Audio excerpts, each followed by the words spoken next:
Welcome back, everybody, to the deep dive. Ready for another one? Always. Awesome. Today, we're going to be tackling something pretty big. Okay. Justice and mercy. Sounds heavy. It is. It is kind of heavy, and we are going to be going deep with this one. But I think it'll be worth it because, honestly, this stuff is like the foundation of how we treat each other. Oh, for sure. How we build a just world. Absolutely. And, it all kind of comes back to this tension between, like, holding people accountable. Right. And also, leaving space for compassion and second chances. That's the tough part, isn't it? Figuring out how to do both. Yeah, it is. And that's where our deep dive source for today comes in. It's this text that explores the story of Cain and Abel. Oh, wow.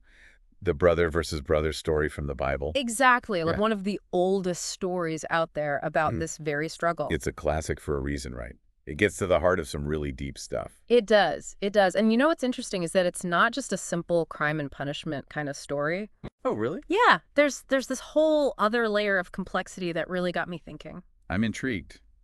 Tell me more. Okay, so the basic setup, right? Cain kills his brother Abel out of jealousy. Right. Primal sibling rivalry gone wrong. Exactly. So God punishes him, banishes him, makes him wander the earth, separated from everyone. Okay, yeah, that's a pretty harsh punishment. Yeah. I mean, talk about consequences. Right. It definitely shows that actions have serious repercussions. God's not messing around. God's not messing around. No. But that's not all, is it? There's more to the story. Yeah, there is. And this is the part that always tripped me up. God also gives Cain a mark of protection so no one else can kill him. That's interesting. Why protect the murderer? I know. That's what I always wondered. Like, shouldn't the punishment be the end of it? That's a good question, and I think that's where things start to get really fascinating. This is where the text suggests that the protection isn't just about physical safety. Oh, so it's deeper than that. Much deeper. I think it's about giving Cain a chance to change, to maybe make something of his life despite what he did. Wow. Okay, so even after committing this horrible act, there's still this possibility of turning things around. Precisely. And I think that's an incredibly powerful message, even thousands of years later. Yeah, it is. It suggests that even the most flawed among us, people who've done terrible things, still have the potential for good within them. Absolutely. It's never too late to change. That's pretty hopeful. But it also makes me wonder, what does redemption actually look like in this context? Good question. Does the text tell us anything about Cain's inner transformation? Well, it doesn't really lay it out explicitly, which I find interesting. That's curious. Why do you think that is? I think it's intentional, like it's inviting us to wrestle with that question ourselves. What does true repentance and change really involve? Oh, I see. So it's not giving us easy answers. Nope, not at all. It's prompting us to really think critically about it. So we're not just passively reading this story. Right, we're supposed to be actively engaging with it. And I think that's where the real deep dive begins. Not just understanding the narrative, but letting it challenge our own assumptions about justice and mercy. Exactly. It's like this ancient story is suddenly speaking to our modern lives and struggles. Exactly. And I think that's what we're going to explore next, how these concepts play out in the real world today. All right, then.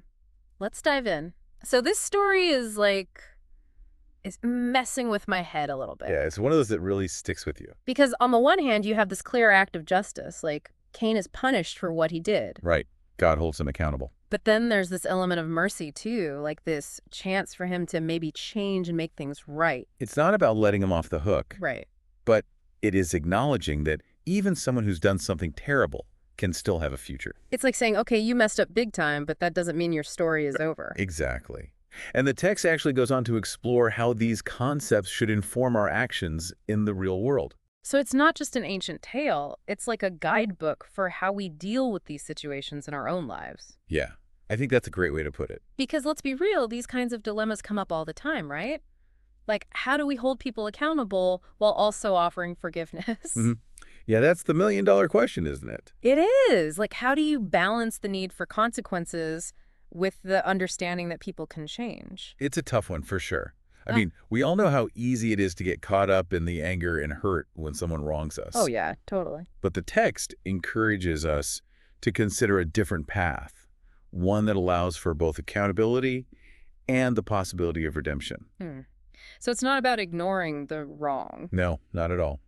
It's about finding a way to move forward in a way that acknowledges the harm that was done, but also leaves open the possibility for healing and growth. It's like a both-hand kind of situation. Exactly. And I'm realizing that this deep dive is pushing me to confront those gray areas where the answers aren't always so clear-cut. It's definitely challenging our assumptions. It is. And the text actually takes it even further by asking how these concepts of justice and mercy can coexist within our legal systems. Oh, that's a big one. Think about the debates we have today about the purpose of punishment.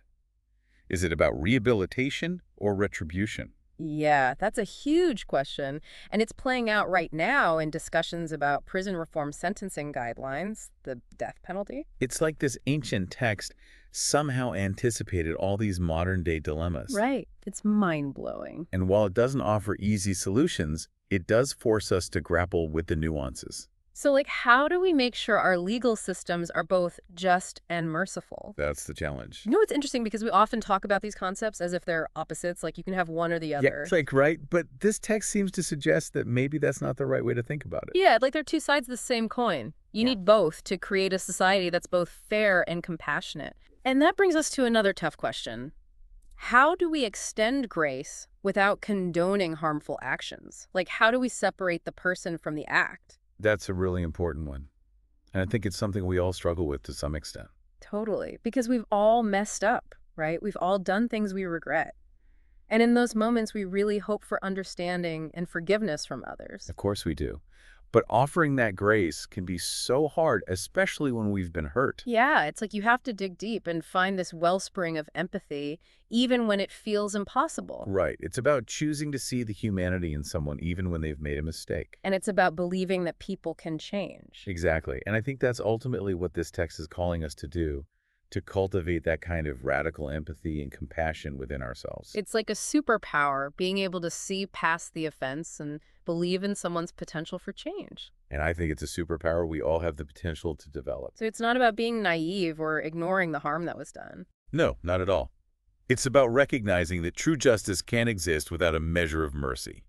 Man, this deep dive has really gotten me thinking. It's pretty intense, right? It is. It's like we started with this story about two brothers, and now we're talking about the whole justice system and what it means to forgive someone. It's amazing how this ancient text can still be so relevant to our lives today. I know.